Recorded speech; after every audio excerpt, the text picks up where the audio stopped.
Okay, last week we spent a lot of time on Vekas, that the purpose, ultimately speaking, is Vekas, which is an attachment to the Rabbi Shalom. And clearly there's an experience going on, and I had gone last week very extensively, anyway, into the experiencing. Not really, but anyway, we spoke a lot about it. Okay. Now, so the Ramchal continues that man is obviously the creature, the being, that has to experience this Vekas, which is really, when you think about it, really extraordinary. Because the amount of beings, scientists estimate that there are between 10 and 100 million different species. That's a lot, and not things, living species, life forms. That's what they call it. Now, individual different species, that's beyond belief. You know what I'm saying? It's like incredible. And when you think about it, out of all the life forms, let's say out of 100 million life forms, there's only one that will experience the Rebbeinu Shalom, and for whose purpose the whole Bria was created is incredible, So when a person thinks about it, what does he have to do? Every morning you have to get up and say, Moidani lefanecha, but what? One, that you're not an inanimate object. You're a life form. Two, you're living. You're not inanimate, right? You're living. But more than that fact that you're living, you are a human. You could have been a tree. You know what I'm saying? Quite boring. Or a cow. Right? And you're a human being. But not only are you a human being, right? You have consciousness. And not only that, you're a human being that has consciousness, right? You are Jewish. And not only are you Jewish, you are religious. You are from. You observe the Torah. You have any idea what thanks that is? So it's not just that man is the only creation, There's so much other stuff, and a person has to say, Shelo Yisani Goy, that's what the Chazal did, Shelo Yisani Isha, well, anyway, Shelo Yisani Oved, Goy, it's unbelievable. Because each of these things is an incredible bracha, which we take for granted all the time. Because we're so used to having them, we don't even think about what it means not to have them. Anyway, so I find that to be a remarkable concept, which you can really think about, meditate on, and realize they're incredible. Of all the 100 million species, we're the only ones that are going to make it into that unbelievable Vekas. Is incredible. That's what I find. It's like the guy who won, who was the biggest winner of all, $600 million, the guy won. The lottery. It's like the guy who won $600 million. So he's got to wake up one morning and say, of all human beings on the planet, I've been blessed to be among the wealthiest of human beings. I mean, it's like beyond belief. Think about that, Anyway. Okay. So, then what the Ramchal says, the Ramchal is now about to give, interesting, the status or the state of man. Let's give the status or the state of man. But you have to remember one thing, that the state or the status or the situation, maybe it's a better word, the situation of a person has to be designed specifically to allow him to achieve this Vekas. Or else why would he look this way? So what we're talking about is the determinant for the situation of man has to be a certain design. And in that design, he can achieve his purpose. So that's what the determinant is. Will this allow you to achieve your purpose or not? You know what I'm saying? It's a very important determinant. And not only that, but we can even enlarge on that concept, and we can say that the determinant for all species, living or non-living, must be able to either contribute or to achieve the purpose of the Bria. Therefore, every living form and there's 100 million forms, plus the whole structure of the universe, the galaxies and the clusters and superclusters and so all that, the amount of stars, everything is there for only one reason, to advance or to contribute to the purpose. Now the question is, what do you need so much stuff for? I mean, what's a galaxy that's 10 billion light years going to do for me? You know what I'm saying? So you arrive at a very important conclusion that we don't know. We hardly know anything about this Bria, or in terms of why it was made. We don't know. And so on. Some things we can figure out, but most of the things we have no concept. Why is there a beetle walking in Nigeria right now, right, on the ground, looking for something to eat? Why? Was hat it zu tun mit mir? Saying, what does it have to do with me?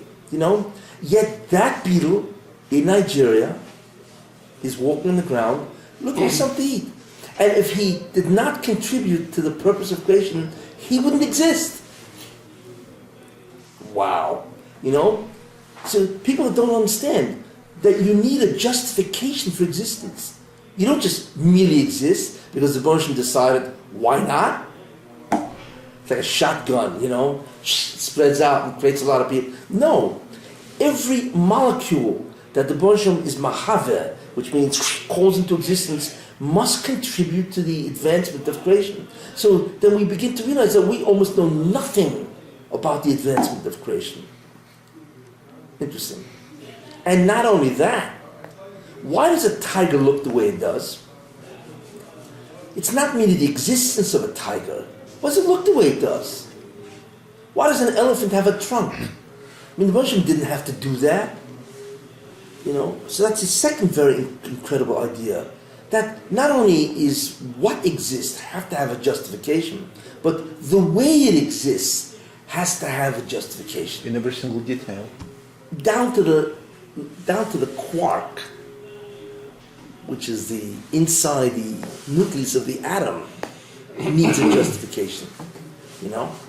And it's not a matter of, it's hard for God to do this. No. He just thinks about it and there it is. People don't realize, like I'm saying, that everything needs a justification to exist. If they have no justification, what happens? They're annihilated. Or they never came into existence in the first place. So we begin to realize how much we don't know. Very interesting idea. Not only what is, but in what form or what situation it is needs a justification. And now we understand also something important. Why is it some things go extinct? And the answer is because we don't need them anymore. Now the Rebbe doesn't need them anymore. Their presence in no way contributes to the tachas of the Bria. So he allows man to destroy them. Man has no reason why he wants to destroy, Does everything belong to the ecosystem? Is everything understood as part of the ecosystem? Well, that's among the chidushim of the last 50 years, is that a thing doesn't exist by itself. It needs an ecosystem, it needs a support system. So everything is intertwined, where this gives, it's like, and scientists find out if you make a certain species extinct, all of a sudden there's another. If you remove cats from New York City, there go the rats, right? And if the rats go up, it's like, so everything, so what the Baruch did is incredible. Not only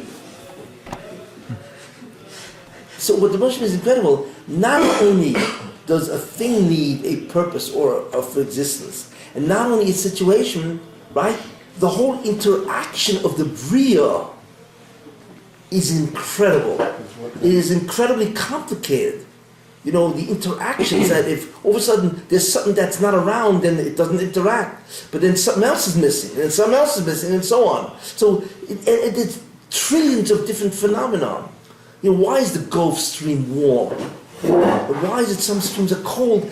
Each thing, if they would change by 4 degrees, the planet would end. Incredible when you think about that. So do not, we think, we know some. We don't know anything. We know zilch. We don't know anything. That's how complicated the Bria is. Well, how much do we know of this anyway? That's what David HaMelech means. Rabbi, Ma rovu ma'asecho. You know, it's what it means. You know, and he wasn't even a scientist. And you know, David HaMelech was obviously a Novi, you know, Nevuah and so on and so forth. But you know, we need science to show us the complexity of the Bria. He didn't need that. He had Nevuah. You know, he could see. But in the end, what he said, of course, is even his statement is an understatement. It's an understatement.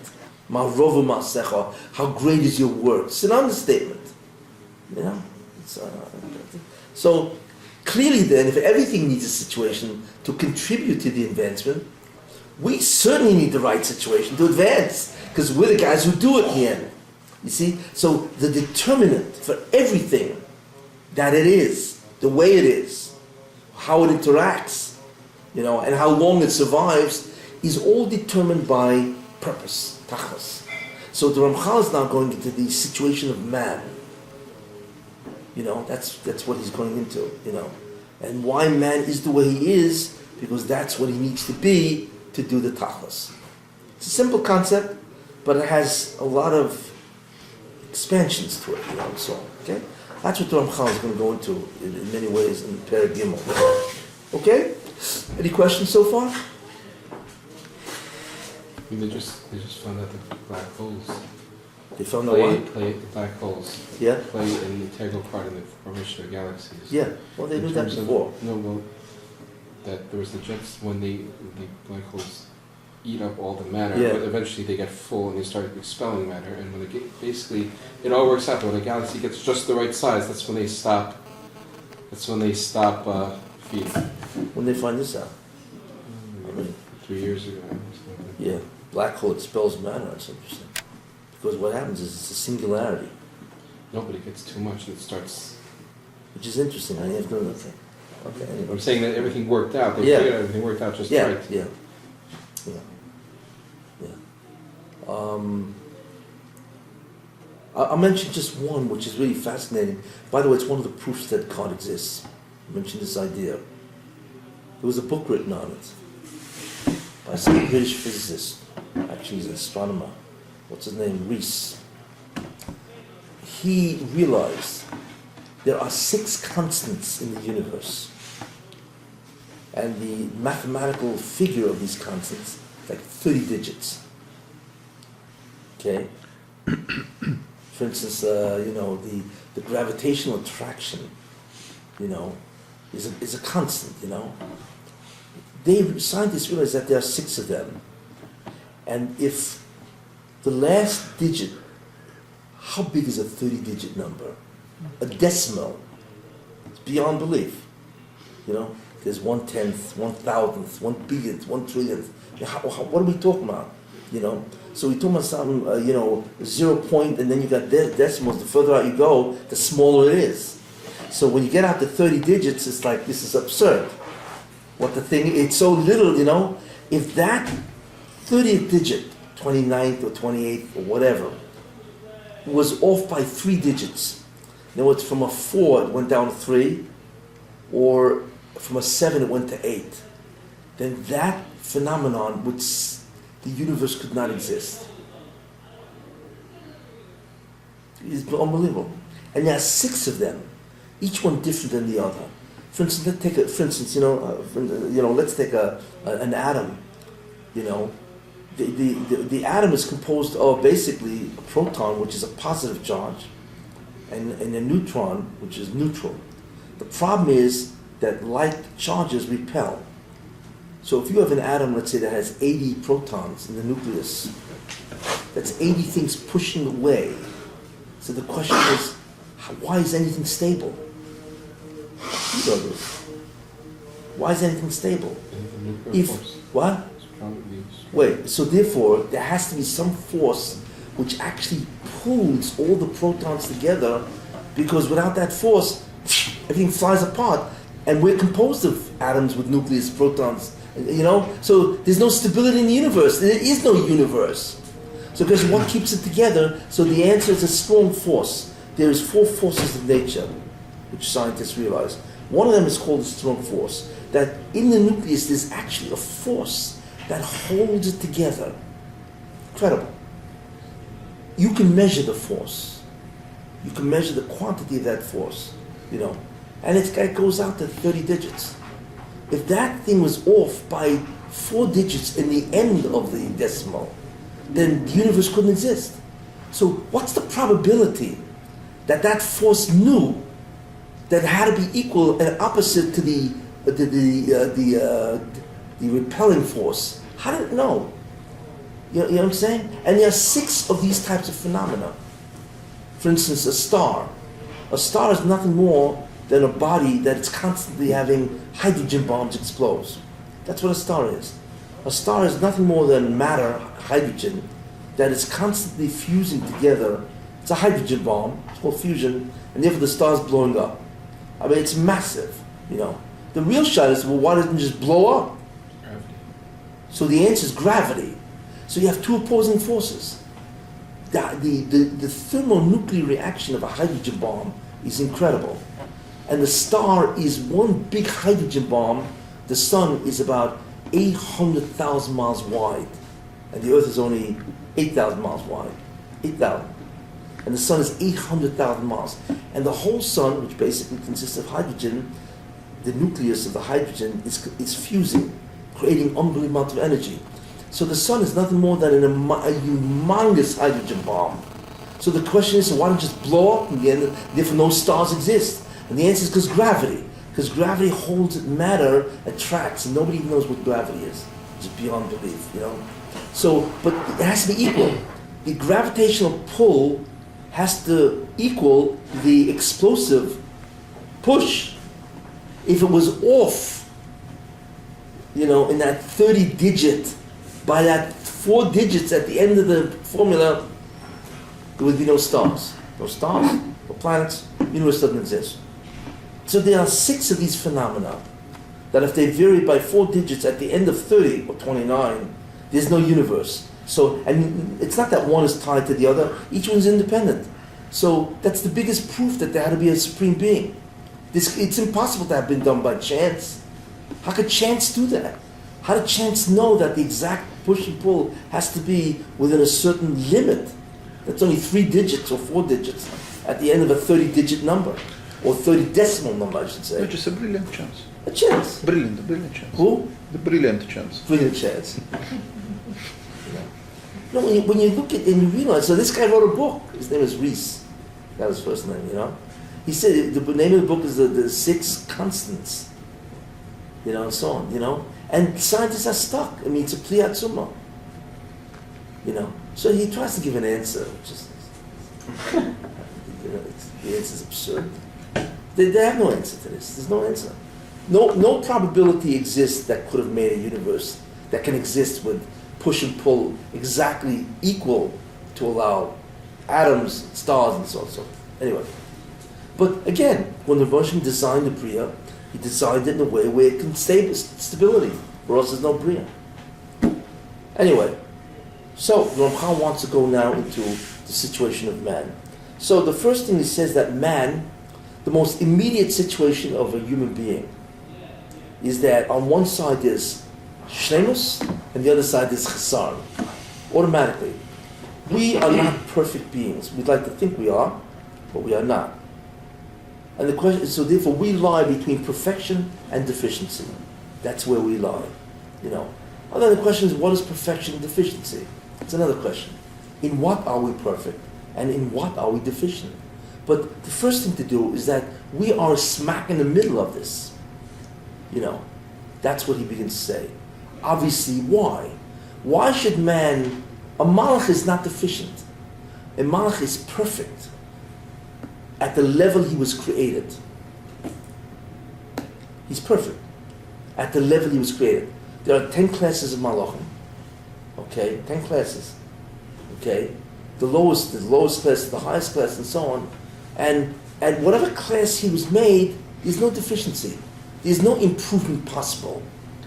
The only improvement he can have is if he goes to a higher class. We, however, we are a composite of material that is incredibly low, deficient, and material which is incredibly, exalted, qualitatively. So perfection has degrees, levels. Yeah, it does. Deficiency too. What's that? Deficiency too, obviously. Yeah. So therefore, now the question is, why did Hashem do that? Why do we have to be created between perfection and deficiency? Because our job is to become perfect. You know? What's the point of it? We need to become perfect. So the Hashem created us specifically to be deficient, in order for the fact that we can remove the deficiency and become perfect. So that's one situation. The second situation is yichayles. Well, fine, but give me the wherewithal, the means to become perfect. So that's a second requirement of man, is not only to have a situation where I'm not perfect, and therefore I can achieve perfection. There has to be a situation where I can have the wherewithal to achieve perfection. It's obviously the second idea, okay? And in each one of these things you go into, you know. And then the third requirement is, okay, let's assume I have the wherewithal. Let's assume that what I want to do is to achieve perfection, or rather to get away from the deficiency, you know.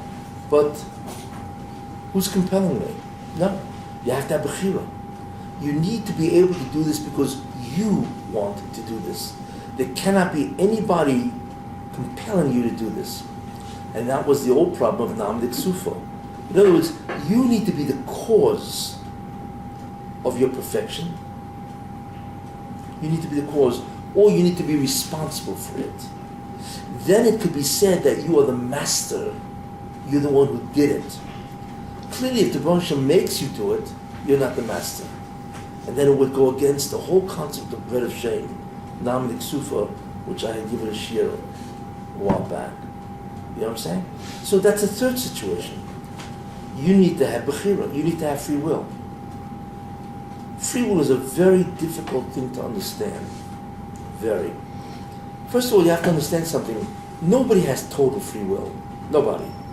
We have what's called a range of free will. In certain situations, we can operate freely. In others, we can't.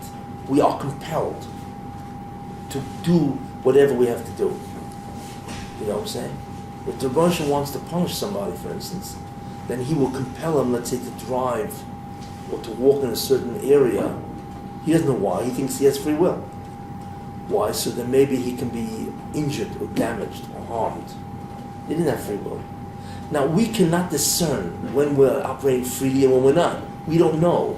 There's no way you could know if what I just did was because I really wanted to do it or because I couldn't care less. You know, somebody's compelling me. We don't know. But we do not have complete free will. I mean, anytime we know that we have free will, we do have free will. No, we don't know when. We don't know when. Are you here by free will?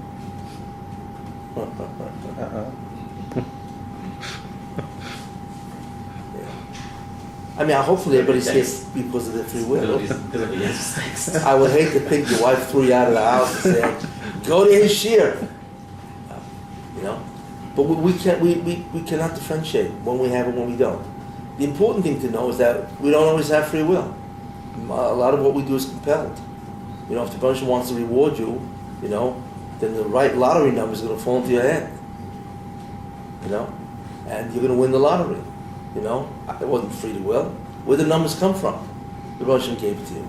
Because he knows who's going to win the lottery. You know? We all hope for that type of... If you're going to compel me, give me the right lottery numbers. You know, it's like we're all hoping. But anyway, so that's important to know the concept. You know. Then you have one of the most difficult things to understand. You know, the old problem. There's the old problem of well, if the Russian knows, well, that's if he knows what he do. The problem is, if the Rabbi Shalom knows what you're going to do, so how could you have free will? It's the old problem. You know, it's a famous problem. Because his knowing clearly will compel you to operate or to act in the way that he knows. So how can you have free will? That's the, how does his foreknowledge, it contradicts your free will? People try to answer that, but I think that's really a simple thing to answer. The Russian doesn't know what you're going to do. He doesn't know. By the way, there's a Ralbag. This is an incredible Ralbag. It's a Rishon, Rabbi Levi ben Gershon. He brings in Shelis Chuvas or Rivosh. That's Ralbag. Levi ben Gershon. No, excuse me, it's not Ralbag. It's the Rivosh. My mistake. It's in Shelis and Chuvas of the Rivosh. I forgot his name. Whatever. Yaakov ben Sheshes, maybe. I'm not sure. Anyway, he writes a tshuva. And he brings this tshuva down. He writes his kasha. If the Russian knows what you're going to do, so then where's the free will? He brings it down, the kasha is a tshuva. And you know what he answers? What's that? Yeah, I was right. Yaakov ben Sheshes. Pull that right out of that. Oh, that's the Rivosh. Famous Rivosh. Shelis Chuvas. So in there is a tshuva where he asks this question. Could be somebody asked him, and therefore it's a tshuva and so on, whatever, you know. You know what he answers? Remarkable. The Rivosh writes that the Rosham does not have foreknowledge. He doesn't know. So how does he pull it off then? Because the Rosham is such an unbelievable chocham, psychologist, that he can predict what's going to happen with 100% accuracy. That's what he writes, which is incredible, you know. Is it Machlok Yisrael? Yeah, this is the Rivosh. I mean, yeah. So the Rambam pretty much says that the entire history is laid out right in front of him. Well, I'm going to get into that. So, but I'm just showing you that. The problem of free will with the Moshe was foreknowledge versus our free will. It was dealt by the Rishonim. It was a famous question of That philosophy. doesn't really take care of the problem, though. What? Doesn't really take care of the problem because he knows No, everything. but He what- knows what you're going. Even though No, he even if doesn't know doesn't what you're see going to do, but he is such an unbelievable predictor that he's 100% correct. But that's you know. the same thing, really. Even it's No, only it's one not step. that- It's only one step down No, to seeing it's it not in the same actuality. thing. No. Because he's still right. No, but it's based on his chokhmah, not on his knowledge. You know, the way... The bottom line is when you come down, it's predestined to what's going to happen. He knows. Predestined to what's going to happen. Well, he knows what's going to happen because he has such an unbelievable predictive ability. According to this, the future doesn't exist yet. Wait, that assumes there's a future. Obviously, you know. I was saying This is what he doesn't writes in exist. Rivosh. He made I mean, it. obviously, it's interesting. You know, it's you know. I It's mean, obviously- even if your wife knows what you're going to do, but you still have Bechira. Yes. Well, that's what he says. Therefore, there's no contradiction. You know that. You know. Well, in this case, that he can estimate accurately and so on and so forth. But yeah. But the question: how do you know what you're going to do? How does your wife know what you're going to do? Oh, she knows. I don't. She doesn't know how she knows what she does. She knows. Okay. Who gives the who That you know what? Because she knows your habits, and your tendencies, and your proclivities. what's a proclivity? Proclivities are tendencies. It's fancy English. She has such an incredible grasp of you as a person Yeah. that she can predict what you're going to do with an uncanny accuracy, She even knows my thoughts. even before you think it. That's the Kiddush. Yeah. And it's still from Bechira, so it's just, In fact, she probably is telling you, I know what you're going to say, here's what you say, and I'm going to say, fakir. But then I know what you're going to answer me, and I'm going to say, fakir. And then I know what you're going to answer the answer of that, and I'm going to say, so you say, you know, oh, I can't even talk. I mean, there's nothing to talk because you got it all figured out. Anyway, what can I say? Anyway, but when you think about it, I mean, all kinds of people to answer, yes, and so on. But in the end, the simple answer is that in order for the Russian to know what you're going to do, there has to be a future when it hasn't occurred. There is no time. The Russian does not exist in time. So the question is, so what does that mean? Does that mean everything is present? It's also not true. That's not an answer. You know, well, there's no past and there's no future. So what is there now? There's the immediate, the instant present. But if you think about it, that instant present only lasts a nanosecond, not even a nanosecond. It's 10 to the minus 43, which is so beyond belief. It's such an incredibly small time span, and even that's not the present. It's 10 to the minus million, and so on, you know? So in the end, there's still, even that, if he knows the present, can't last more than that. But the Russian doesn't know the present. there is no time. We don't understand what it means to have no time. We don't know. You know, it means you do not exist. There is no past, present, or future in your life. And we do understand. And we don't know what the alternative is. We don't exist in time either. You're saying essentially. No, we do. It's Motzi Because they Shabos. say when it says Bereshis, so one of the translations of that is with a beginning.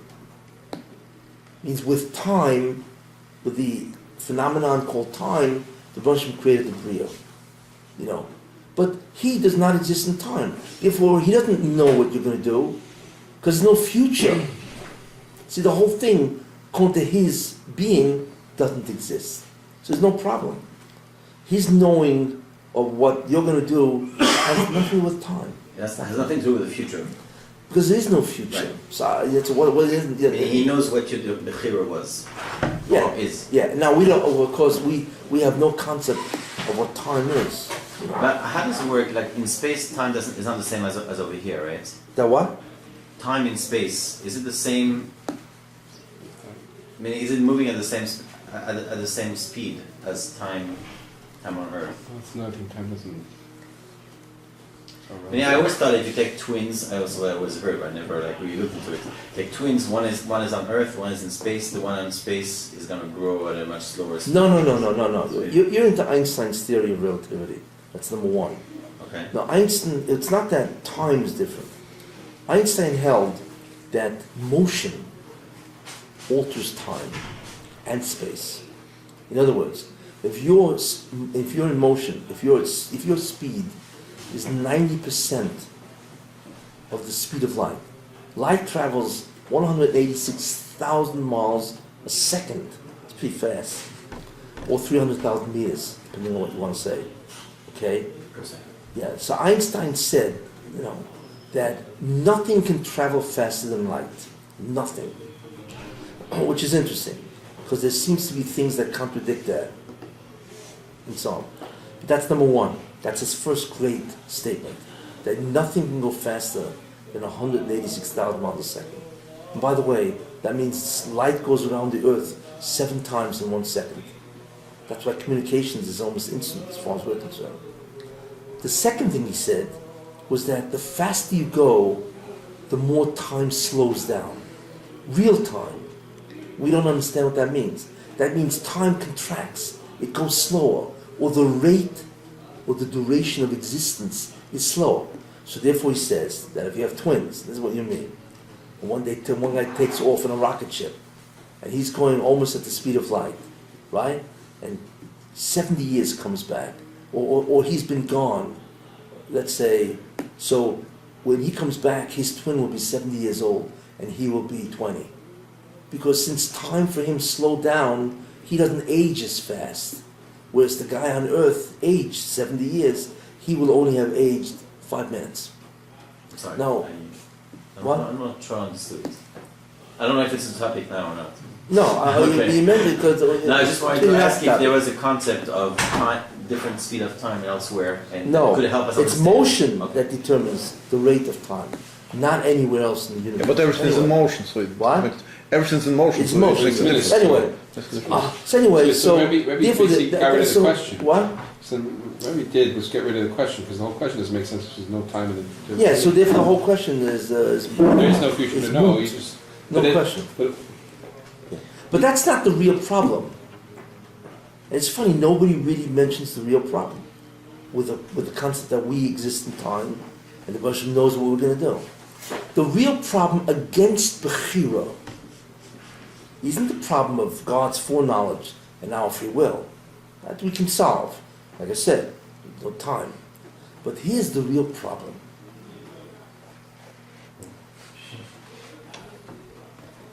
Okay? Everybody with me? Here's the real problem. Everything I do needs the Rebbe Shalom to allow me to do it. I don't exist by myself.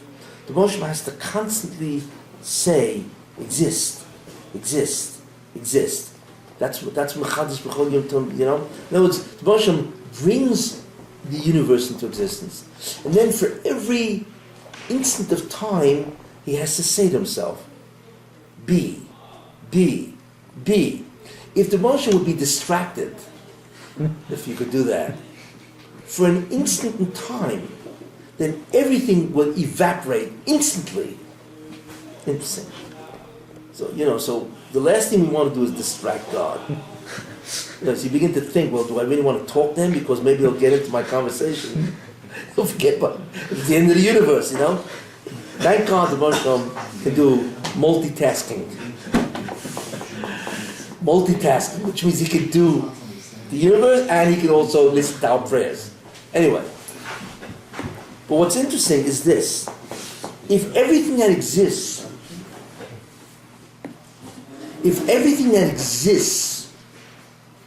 needs devotion to make it be, so how can I have a thought that devotion doesn't make exist? I cannot make exist something which he doesn't think about. So then how can I, what does it mean? What I never answered is something like this. Where does free will lie? Where? So the choice. He gives the choice. No. He doesn't No. Where does it lie in a human being's decision? Right? Let's look at the steps of operation of a human being. Yeah? Okay. All of a sudden a person has an idea in his mind, right? He has the idea. I want to go to One, Shur. I want to go to the Shir. I want to go to the Shir. 1, 2. As soon as he has that instant, he has to decide. He has to make a decision. Do I really want to go to the Shir? And that's number 2. Number 3. So the decision is number 2. Number 3 is he has to will himself to move. He has to activate the will. Nobody knows what the will is and where it is. A will is something which, it's like, I want to go, I've decided I want to go, and now I need to will the brain. Why? Because the only way I can go is if my muscles are fired up by the neurons. In other words, I have to send an impulse down the nerve cells, which will then activate the muscles, contract the muscles, and then I get off my chair and I go to the shir. You see? So what do we have? We have the concept or the idea. Concept of the idea. That's number 1. The second thing we have is the decision. The decision. Do I want to do it or not? Very important what I'm telling you, because we need to understand, where does free will live? Yeah? Most people don't think about this. The third thing is, okay, I want to do something. I need to activate the will, and the will now fire the neurons, which will contract the muscles, and therefore I get up. Got that? That's the operations of the mind. Now, nobody knows what the will is. You think about that, You want to get up. You're sitting there, you want to get up. What in the world happened? How can your desire to get up affect your muscles? The will is tenuous, means it's not even a thing. Yet if I want to do something, look at this. What did I just do? What did I do? Do I know how this hand moved? I have no idea. So then what happened? Well, the first thing is, I want to lift my hand. Right? The second thing is, right, I made a decision, I want to lift my hand. The third thing is, I activated the will. I don't know what that is. And the will then fires up the brain, the neurons in the brain. And the impulse flies down the neurons, contracts the muscles, and my hand goes like that. But what's interesting is that every nanosecond, I have to be willing my hand to go up. Because if I can stop. So I'm not even conscious of that. I'm not conscious of a will firing neurons, get the brain to fire the neuron. I don't even think about it. I just like that. You know what I'm saying? So like, what in the world is going on here? You don't realize what a nest that is. Just because I want to get up doesn't mean that key was there. It doesn't mean anything. Because the only way to get up is the muscles have to be contracted. In order to be contracted, it needs an impulse from the nerves. But in order to be an influence from the nerve, the brain has to fire electric signal. But then what turns on the brain? I didn't turn it on. Did you see a switch anywhere? There's no switch. So then what was the switch? Sounds funny, doesn't it? Yeah. Nobody knows. It's the greatest mystery of all. The greatest mystery is what in the world is the mind? How does it work? But the mystery is like, how in the world do I do anything? Because I have to constantly will to want to do something. So first is the concept, then there is the desire, first is the desire. Well, for the concept, there's a concept, then there's the desire for that concept. That's two. Then there's the decision, and then there's the will, and then there's the brain firing of the neurons. That's how many steps you go, and it's instant, which is astounding. Could you imagine these acrobats that double, triple flip? That means they have to be willing every nanosecond that their bodies move in an unbelievably complicated maneuver. That's beyond belief, and nobody has an inkling of how that works. Nobody. Now, in that scenario, which I just told you, where does the free will lie? Decision. Before the decision. No, the decision. It's like, I want. But that I want is simultaneously with will. You see? That's where. Now, the Roshim, if you want, can compel you. Because what he could do is, he could actually put into he can make you decide, and then you will fire neurons, muscle contracts, and you'll do it. And you would know the difference. So here's the problem. It feels free anyway? What? It feels free anyway? It feels free, yeah. It's ridiculous. You could change. You could turn it to. If you need to realize how helpless we are, how much of a zero we are. It's like, it's funny. So the only place that free will operates is the decision that precedes the will instantly. But we have no idea what the will is, and so on. So the decision and the will is almost simultaneous. You see. Now, so bechira, free will means that nobody gave me the decision. You see, and nobody activated the will, which then activated the brain. Nobody, right? But the problem is, how can I have an independent decision? How can I give it existence? You see the problem? If everything that exists is only because the Rebbeinu Shalom gives it existence, then how can I have something independent of God, or else it would be free? How can I have that? You hear what the contradiction is? You guys got it? No. He's saying that there is a debate before the decision. There's the concept, the desire. There's the concept. The desire. I'm looking at an incredible piece of food. I thought. A steak that's well done, or rare. Rare. Not rare, medium. I'm into mediums. Okay, medium. And then that's the best of both worlds, right? There's no salmonella on one side, and at the same time it tastes great. Anyway. Okay. And if you can add fried onions, that even makes it better. So this is standing in front of me, right? One, that's the concept. Two, I want this, the desire. Three, I decide I want to eat this stuff. But in order to eat this stuff, I need to lift my hands and take the fork and the knife and so on, right? So automatically, the decision is yes. But it's so quick, right? And all of a sudden, the desire activates the will. Or rather, the decision activates a will. And that will is the interface between me and the whole operation. Got that? So, where does Bechira come in? It comes in at the point of decision. I want to do it, and all of a sudden it comes in at the point of decision. So what free will means is that decision, which will operate the will, does not exist other than what I want to do. Nobody gave it the decision existence. Because if the Rebbe Hashem said, I want a decision, I will make it exist, then you have no free will. Because he did it.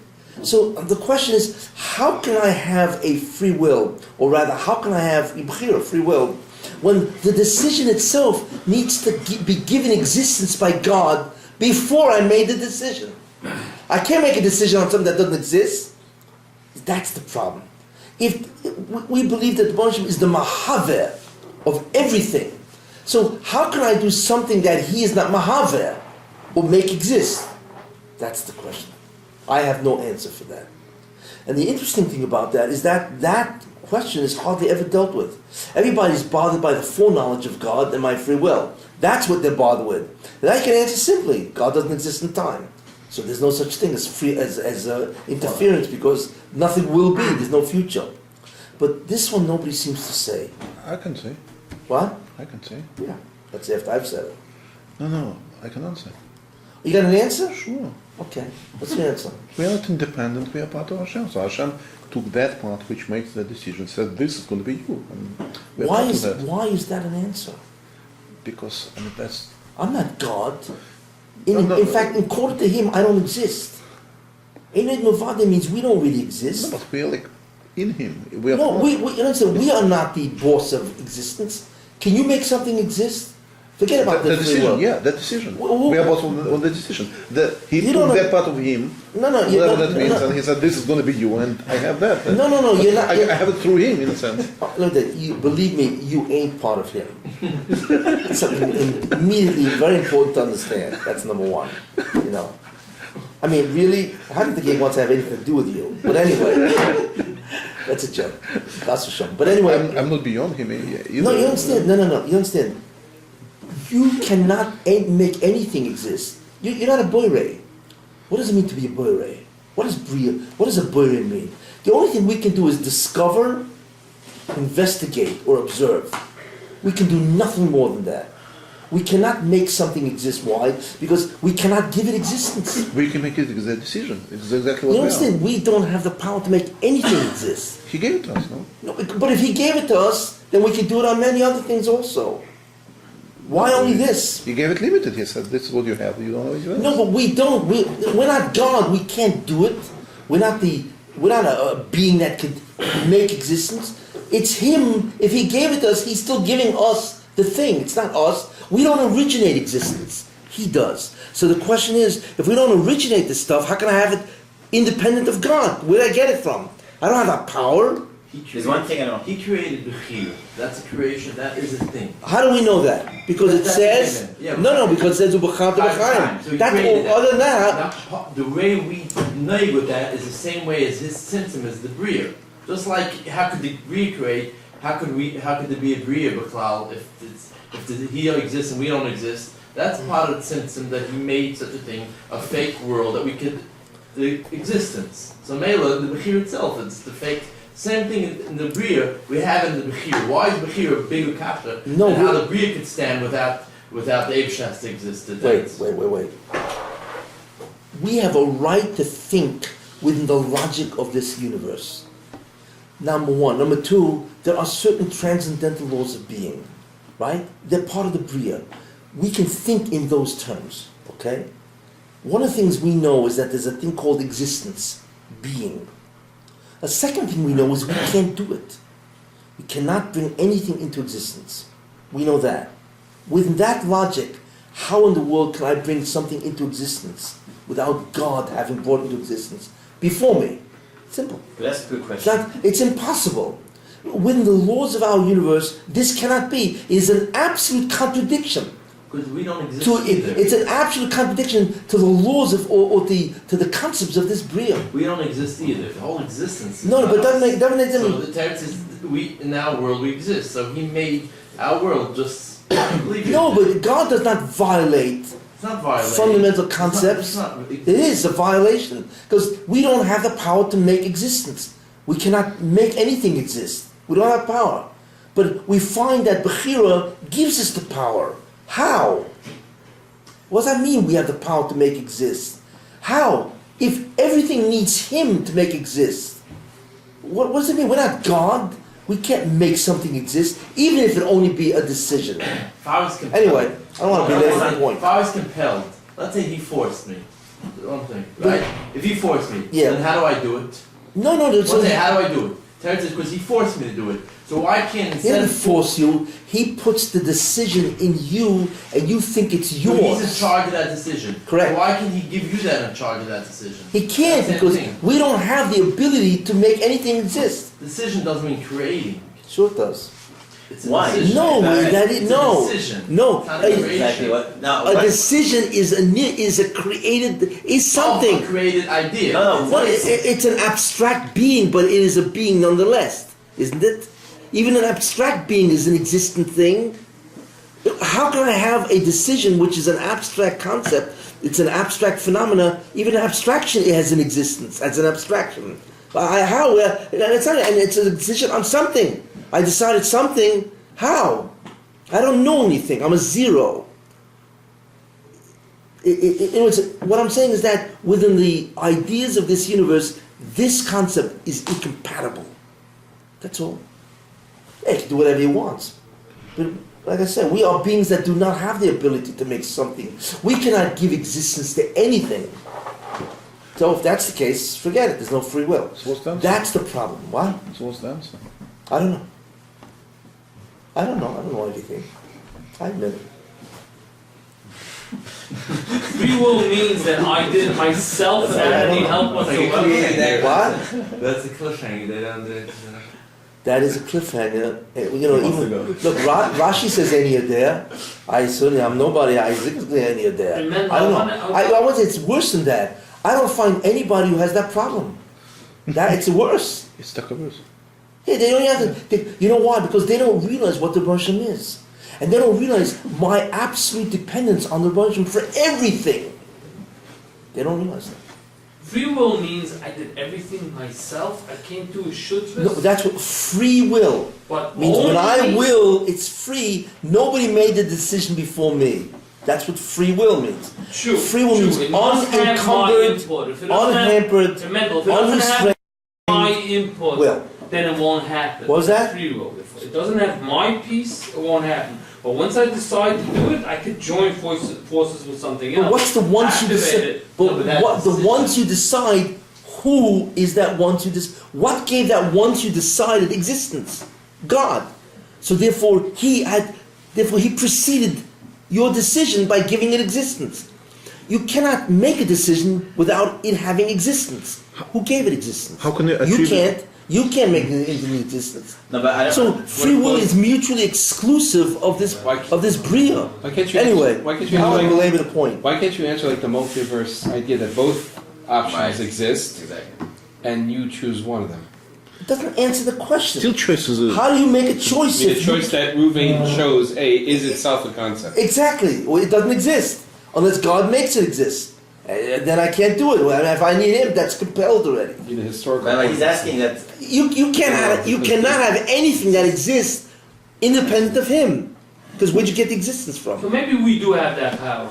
We have the power to create Ruvain decisions. chose this and not No, we five. don't That's have what that he power. said. Well, he broke that law. That law, Options when it exist. comes to decisions, he is Saying that- That's not about breaking the We law. are The decision buried to choose in option that A concept. Maybe. is Well, we itself are buried. With that, what you're saying in item. what you're saying is true. We are buried. My question is, I don't know how. I have no idea how this works. So forget about that. But in the end, it says Natur b'chata b'chaim. Shteta chazoi. It says Natur, and you will choose life. If that's the case, I'm a buried. Correct. Man is a true buried in that phenomenon. On that decision. On that, yes. In fact, that's the only thing you're a buried. Because everything else is a mechanism. Then the will and the brain and all that's there. It's there and that's it. So you use the instrument called the brain.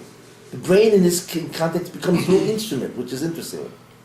But you exist before the will, and you're a boire. Yes, man is mamash a boire, because free will allows him to create that which did not exist before he created it, which was the decision. That's the answer. You No, but well, it's the answer because we have to have bechira. I mean, that's the fundamentals of Torah. But anyway, You're saying there's some sort of thing independent from Hashem. It can't be ultimate. that's the only. Then it's not free. If God has to give existence, then the existence has to precede my decision. I mean, I and God cannot be simultaneous in that sense. Maybe there's Because I don't have any ability to bring anything into existence. You understand how you have to precede that, But in the end, we do have free will, obviously, and therefore we are Borei, yes. Only man is, in that way, we are God, yes. Yeah, that gives us the ability to be God, to be God-like, and that's why it says. It's that's the real Tzilam Kingdom one. There are other ideas, but also it says in the Yom of Yom Shlishi, El Kimatem, you are God, because we are the only one that do that. It is interesting. There are malachim that have bechira. It's also interesting. Which malachim? The highest ones. Well, name Michael. There are very high malachim. Most malachim have no free will. Means they are given a shlichus. A malach is a very interesting being. We don't know what it is, but a malach has several things going on. One, he's given an order in his mind, and he's given power to do that order, koyach, energy, and he also is able to, what was I going to say? He has energy, he has the will, and he knows it's from God, the validity of the information. But he doesn't know where God is. So he says, I am a It's incredible. A malach all of a sudden, hey, wow, I didn't know you wanted that. It's like he just pops up in his mind as an order. He knows God is given in the order, and all of a sudden he has the energy to perform the order instantly. And I don't see anybody giving me an order. Where'd he come from? That's their relationship. No, they have certain connection with the divine. They do, but when they say beyond it's not just independent order. I mean, they have certain perception of Hashem. What the perception is that they know that there is a God because God talks to them, but they have no idea what the being is that's talking to them.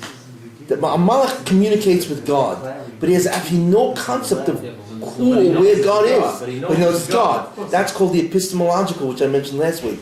He knows that he's from God. He knows it's the Eibishter. Yeah, exactly.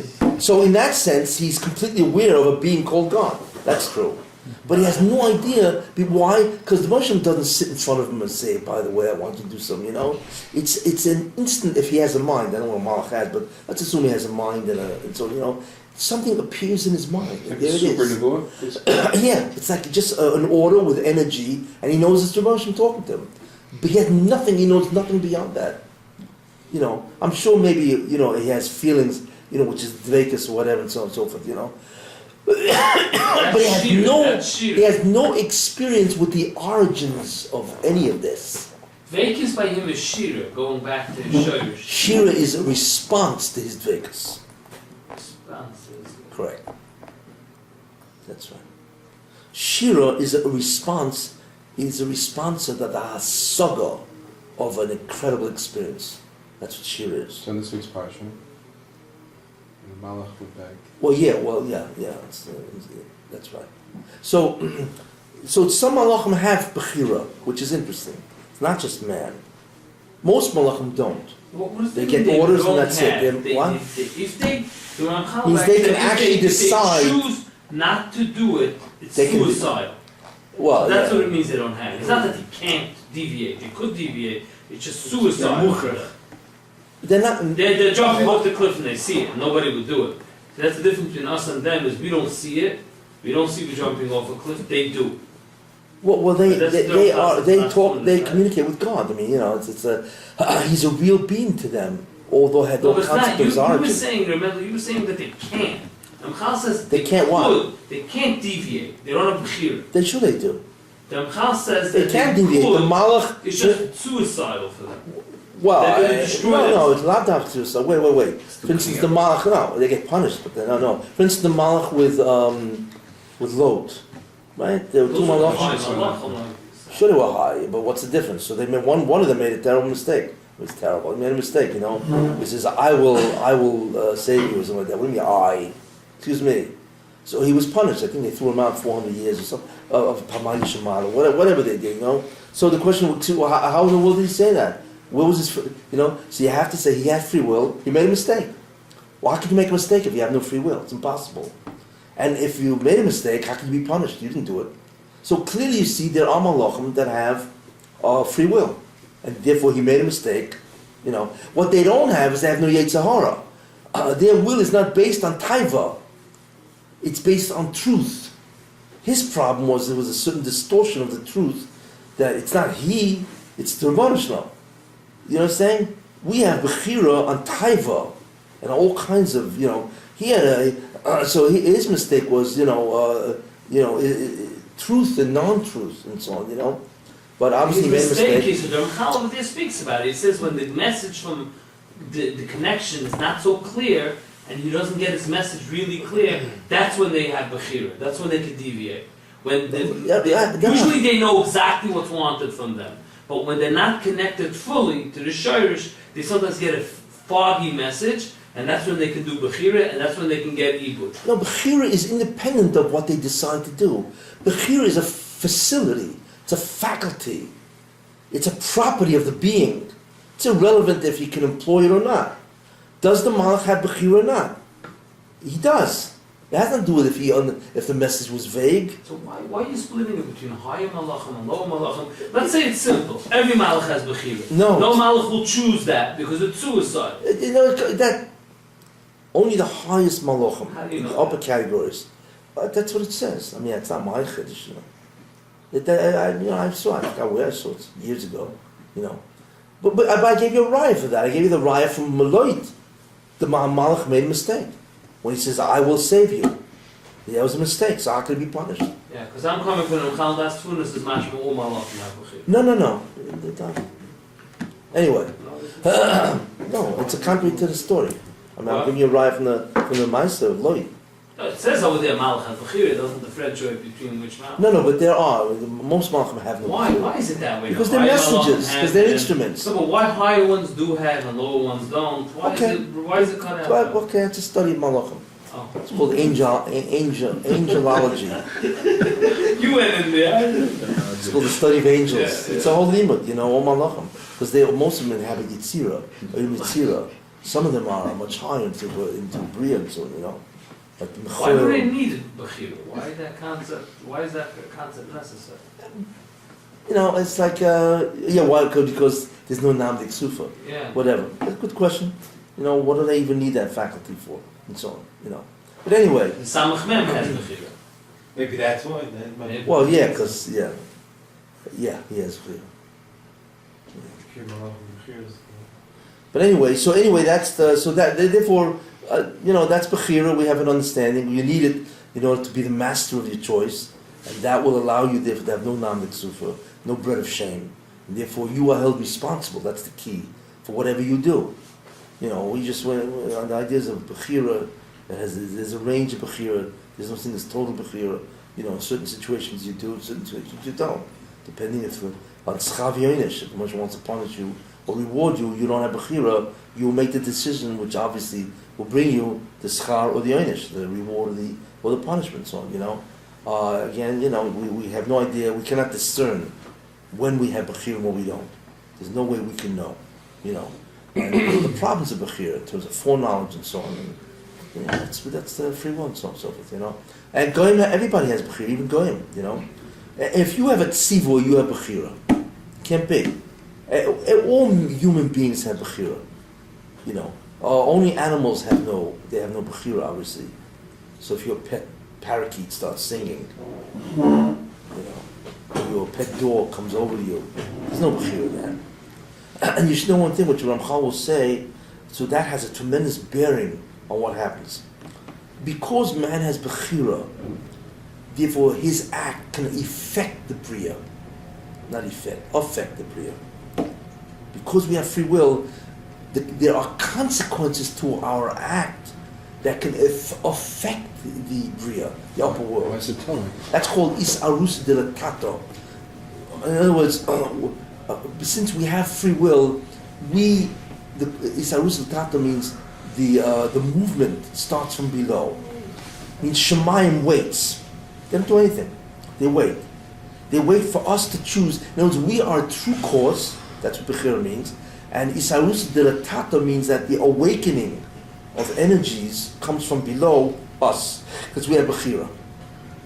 So what happens is we choose, we decide, we act, and that sends up, whatever it sends up, forces and energies and so on to Shemayim, and that therefore does something, and that then it turns around, which is din, and comes back down here. That's called Isarusa Tata. If you remember, I said at the beginning shir, I started off. If you remember, I started off with something, mein nukvin and mein duchrin. You know, that's why when we do a mitzvah, we need to send up a request. Our request is our actions, and that goes all the way up a shefa. It hits what's called chokhmah, sphira, and then chokhmah sends down the result of that shefa.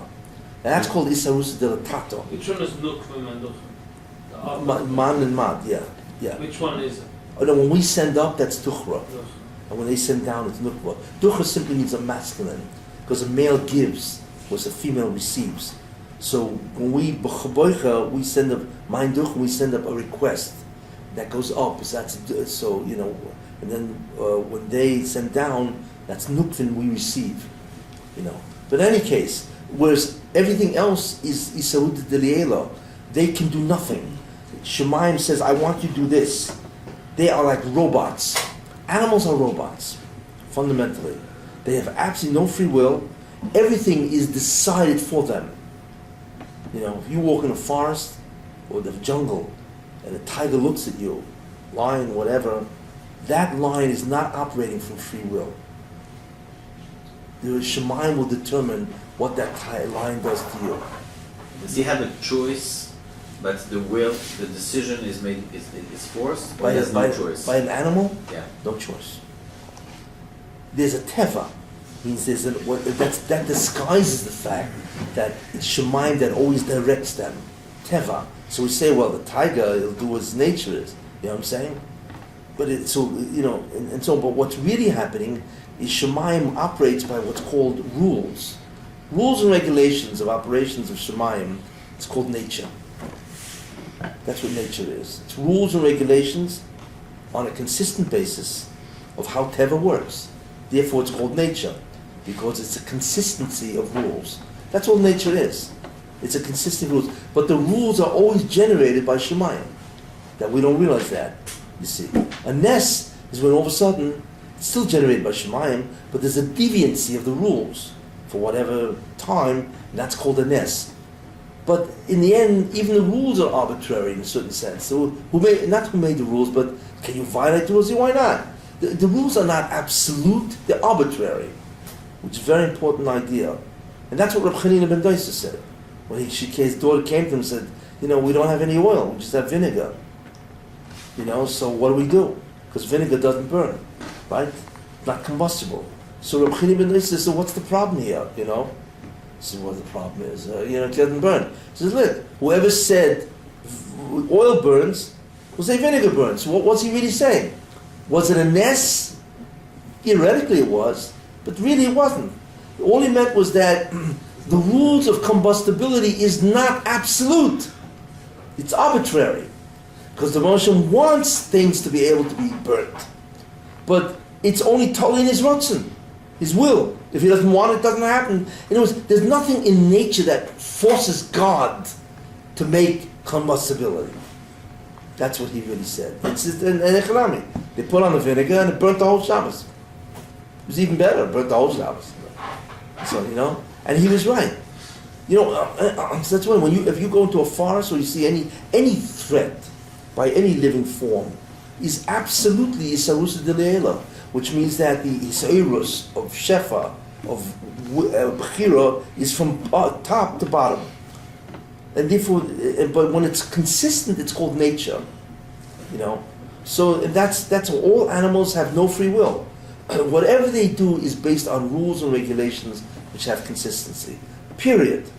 Man is the only one that has Isaruta Delatato, that we can send up a force that can actually influence the Bria. It's a very important distinction between human beings and all other creatures. So. And that comes obviously from free will. The reason why we have Isarus Devatata is because we're buried. We can create. That's it. What's that? Goyim also have that, yeah. They can also be buried. Just much less probably. Well, because first of all, they have Sheva mitzvahs. And a goy is held accountable. Remember, you can't be punished or held accountable if you have no free will, because you're a robot. Clearly, goyim are held accountable. There's all kinds of onshim going on, all kinds of punishments. I mean, look at the third world. That's classic punishment of goyim. The whole concept of 80% of mankind is third world. Poverty, incredible poverty, grinding poverty. It's all the onshim, because most of the world is chayav misa. It sounds strange. That's a big say. It is, wasn't it? Yeah. It's quite daring. Yeah. You know why? Let me tell you something But interesting. like a 2-year-old, a 5-year-old, Typhoon last week. Typhoon. Yeah, well, yeah. Why the chayav misa? How bad could That's it pretty bad, isn't be? it? Yeah. Okay. Leads me off into a different direction. I'm not trying to, I'm sorry. No, I'm okay with that, but I'm just saying.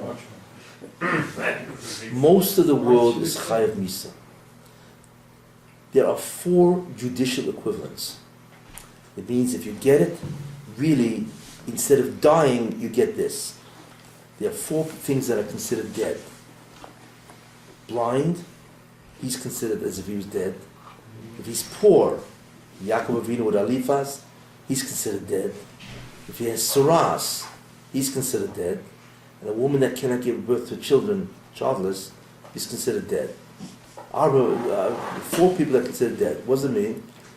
It means that the Bonsham is one more, but anyway, that's pachad mavus, the fear of death.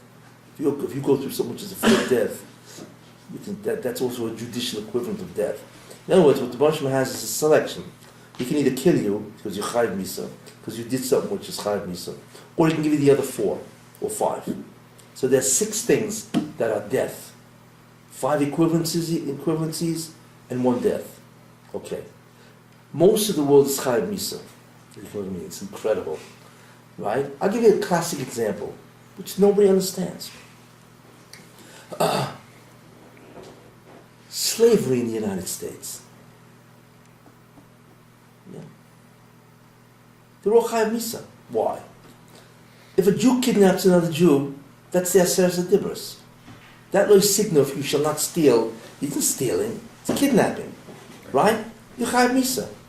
If you kidnap another Jew, which means you deny him liberty, that's really what it is, right? The Jew is chayav misa. A goy is, of course, chayav misa. All the slaves in America, where'd they come from? Africa. It was a slave trade. People used to go to Africa and grab the blacks and bring them to the ship. It was terrible. They used to kidnap blacks. It was a huge kidnapping operation that was sanctioned by the governments and by people because they were buying it. Yes?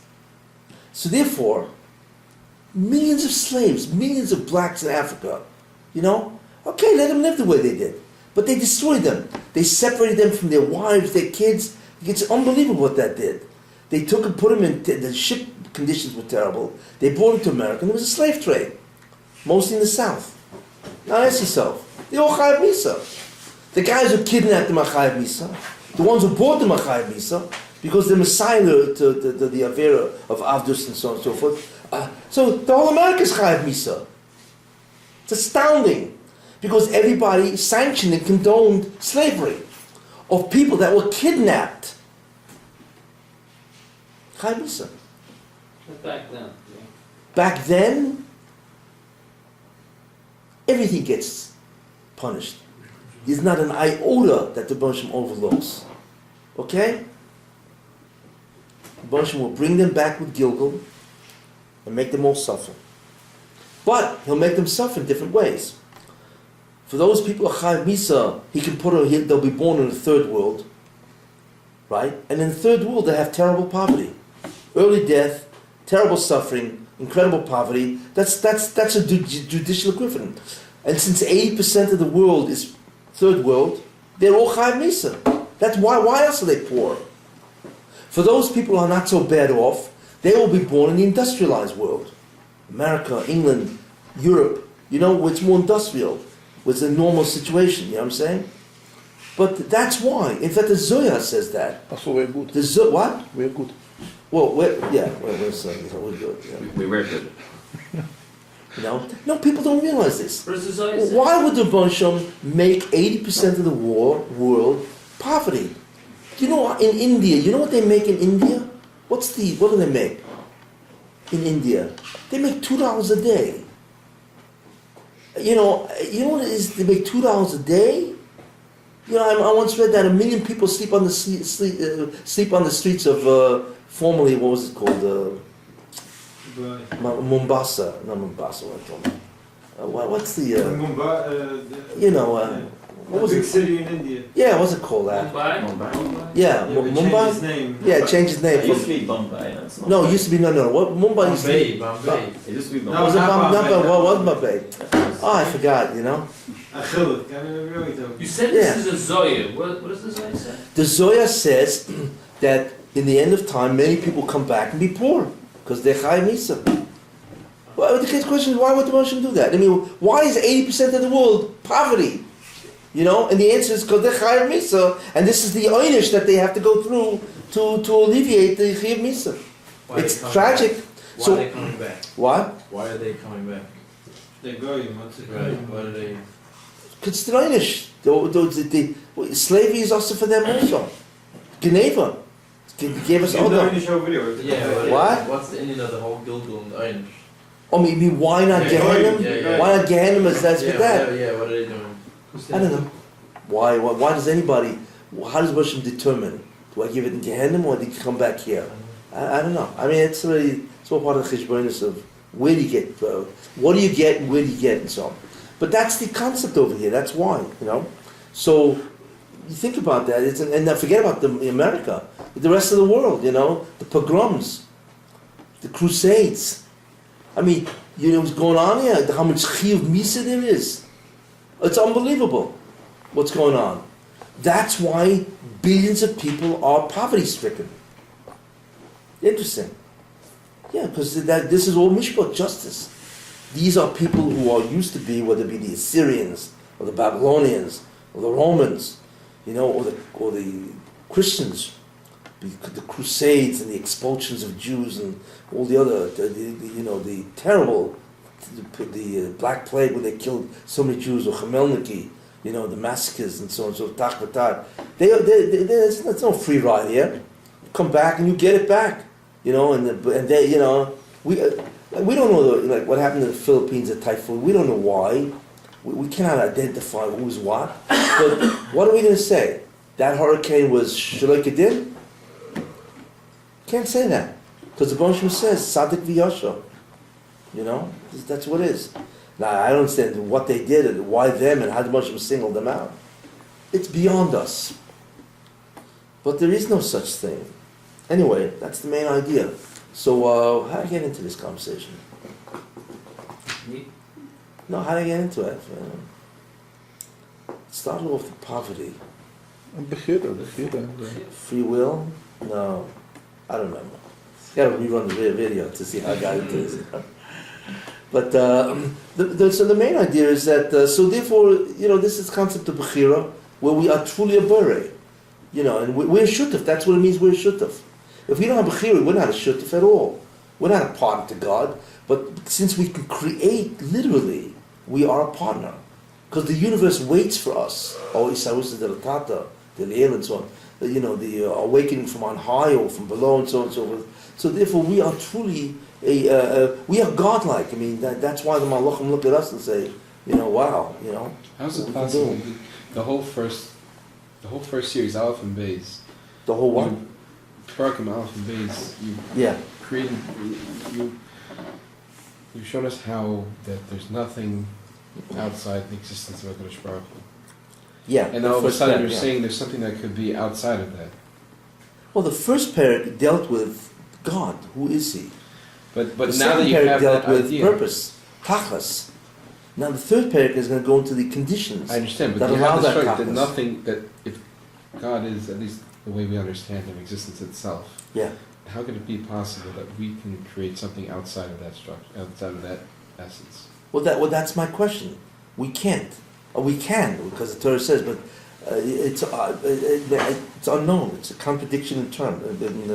And if I take that one step further, then how is it? Then, in other words, then people start. Then how do you fight off the ideas that start coming that you might be able to do something neged the Ratzon Hashem, really neged the Ratzon Hashem? Yeah. If you can create. Yeah. It's not like Hashem's made it possible for you to go do Avodah Zarah because Yeah, well, you can create a will that does connected, a will opposes God. Yes. But in actuality, what actually happens is not necessarily outside of what He wanted to happen. Yeah, but whatever free will is, we have the ability to oppose the will of God. Oppose the will, but in terms of what actually happens. No, then He has to allow us to oppose His will. How many people want to get up in the morning and all of a sudden they're dead? You know what I'm saying? You know, which is fascinating. The only place that you can exercise free will is the decision. After that, it's completely up to the Hashem. To actualize the free will is all up to the Before Hashem. that also, before and after. We don't even have free will on the actualization of free will. We just have the free will. The question is like, if Reuben kills Shimon, and it could be Hashem's had no reason for Shimon to die Yeah. at that time, or is it? And What? if Reuben kills Shimon, Yeah. and Hashem had no reason for Shimon to die at that time, it's still possible because this Reuben decided to be a murderer, so Shimon can die even though That's it a wasn't. big question. That is That a is the very classic question. difficult problem. That's the classic question. Yeah. There's an Or Chaim by Yosef. This week's Pasha, yeah. Yeah, this is partially, yeah, exactly, you know. Yeah. It's really problematic. I mean, Just mamish neged. Yeah, when they threw Yosef into the pit, right? And there was snakes and scorpions there. That was a death sentence. Yeah, how do you survive? We don't know how he survived. Nisim, that he survived, so right? So the question is, what do you mean? Was Yosef deserving to be thrown in the pit? No. So then, why did the Baruch allow them to do it? So the Or Chaim says that free will allows you to do things to somebody, even if they are undeserving, and that's incredible. You know what I'm saying? Normally the way to say is that there are two components here. You need to have free will, and he's got to deserve what you're about to do. If you don't deserve it, then that guy will be thwarted, frustrated, But the Or Chaim seems to be saying, again, that no, which is a panic. You realize what that means? I mean, anybody can decide to do anything, whether you deserve it or not. But then the real question is, where's the mishpat? Where's justice in this? Because that guy deserves to have free will, so this guy's got to drop dead? I mean, what kind of mishpat is that? You know what I'm saying? How could an avla be allowed because there's a requirement of free will? This is the problem that you would have with the Or Chaim Shita. I'm sure there are arguments against that Shita. Yeah, of course. But my question on the Or Chaim is, What's the answer? To what, the Or Chaim? It's a very big question. The problem isn't what the Or Chaim is saying. The problem is justice. What does that mean? Because It's more he's than got a justice. requirement. It's more than justice. You're close to HaKadosh Baruch Hu. No, but the fact that it's allowed to happen. So there's no justice. No, the Mahalach Derech Hashem Kodesh needs a yishuv. Yeah. But what's the problem is justice. Because that guy has a requirement of free will, that this guy can die. Chaim Kodesh and Basha Vayishloch speaks about it a little bit, it seems. By money, he answers. He says, the guy's going to get back money a different way. But that doesn't help by killing somebody. No, it's it's a one-way How you street. can rectify a guy dying. Can't. So it's a problematic Or Chaim. I'm sure there must be an answer somewhere, but I don't know what it is. Pashtus, there's two dinim here. He has to have free will, and these guys deserve to be harmed in the direction of this guy's free will. Then it makes sense, So there is an Indian. It's late. There is an Indian where it says by a mica, you're supposed to put a guardrail. You're supposed to put a guard on a roof. You're supposed to put, I think it's called a parapet. or a guardrail around the roof, it's a mitzvah. You know what I'm saying? You're not allowed to have a roof without any rail around it, obviously. So the Torah says something very interesting. The Torah says, ki yipol hanoifel mimenu. Because somebody's going to fall off the roof. You know. The interesting thing is the language of the Torah. It should have just said, ki yipol ho'ish, and a man will fall off it. But it doesn't say that. It says a faller will fall off the roof, which sounds like he's got to fall. You know, he's got to fall. He's a noifel. The gzad din is he's got to fall off a roof, right? And you are going to be the instrument that allows him to fall off the roof. So that indicates that you can't do any. Even your bechira has to jive, as they say, with the guy who's being harmed. You know, it's kipul hanoifel. That kipul ish means the faller will fall, which means that he was destined to fall, which means that's his einish or whatever that is, right? That's the mishpat, the justice, the judgment. He's got to fall, right? And you had the free will not to do that. So from that you seem to see that there is a concept that nothing can happen to a person unless he deserves it. From that, you know. Yeah, but you're not actually doing it. You're not taking a gun and shooting him. You're just leaving an open roof. Well, you violated the mitzvah saying. Yeah, no, you're making it a mochim sakana. So the guy that has to fall can get his punishment in that mochim sakana. Yeah, but what it indicates is the guy won't fall if he's not a neufel. Yeah, but that doesn't mean that if you he's got to be a faller. push him off, he won't fall if he's not a neufel. If you put him in an environment of sakana, then he won't fall if he's not a neufel. Because if it's not destined for him to fall, he won't fall. But if you actually push him off the roof, then he might be. That's not what we're He's saying the guy has bechira, and Who are you talking about? The guy who made the roof? no, he's saying that. Who are you doing? The guy who would. Derech Hashem, he's saying Derech Hashem is not a steer to that pasuk that he quoted. yeah. That's what he's trying to say. But that pasuk seems to indicate that if he's not a neufel, he won't fall. Right, but he's saying if a person has a bechira, you could shoot him. Do a positive. Positive, but we need to do a positive thing to If him. a positive bechira, you could decide to kill him. Only when he falls on his own, which is Tevedige actions, that makes him only to a knife. That's what he wants to say. But over here, Chaim HaKadosh is talking different case. Chaim HaKadosh is talking That somebody's allowed to. actually pushing somebody off the roof, Yeah. let's say, or shooting. Yeah. There you don't have to be a neufel. Yeah. But But that indicates the concept of neufel that it's not going to happen unless he's a neufel. That's what it indicates, doesn't it? Therefore, in order for anything to happen to a person, he has to be judged that this in will such a happen. case. But yeah. he's saying it's No, only no. passive. What? Only in a passive situation. What's passive? Nobody pushed him off, he fell off the roof. What's the difference? So there, He's saying Why- Derech Hashem Why said- should there be a difference? Derech Hashem said that no one, That no one establishes else's a free what? will was The Rachaim, his Lashon says that the bechira that you could do that's not basher, that's not destined to happen, Yeah. is when a man does a positive action to somebody to kill him, not just putting him in an environment where he can get hurt. That's the language. Well, I mean, the guy who didn't put the gate on his roof, the fence. Didn't You know what push I'm the saying? guy off. You made a mokum sakana, it's true, and there's a concept of certain makachik mokum sakana. This guy was a neufel, so you walked into mokum sakana. So He's saying the difference. Okay, Yeah. I hear. One is where he actually chose to harm, and the other is he didn't choose. He just didn't put a roof on. So let's say person. But it clearly indicates that there is that in order to have a judgment, there is a necessity to be guilty of that. Yeah, so it clearly indicates, Anyway, there are problems. It's not simple. A lot of shittas and so on. And there are obviously variations. It's because we don't, like I showed the Rivosh. God doesn't know what's going to happen, which is it's a rishon. It's astounding rishon. I don't even know if I can say it. How do you move on with the problem? What? How do you move on? Anyway, so that's the third situation, is the concept of bechira, free will. And we will continue next week. Oh, by the way, Hanukkah. 2 weeks from tonight is Hanukkah. There's no shir. Because we're having our thing. But there's no shir. What thing? So I think, did I ever give a Hanukkah shir? A long time ago. I think I'll give a Hanukkah shir. One of these previous Hanukkah. Did I ever give that? No, I heard it on tape. You never get it. Oh, with the Chashmonayim, when they reviewed Anasi, not included them? Well, that was the end of the shir, yeah. So my question, should I give a Hanukkah shir or not next week? Why not? Yeah, I'm good. Why be Kletsky? There's no any reason not to. Okay, then I'll give it. Yes, Helen. Whatever. And then Anyway, because it's Shabbos Hanukkah, a lot of people are having parties and all that, so. On behalf of Okay.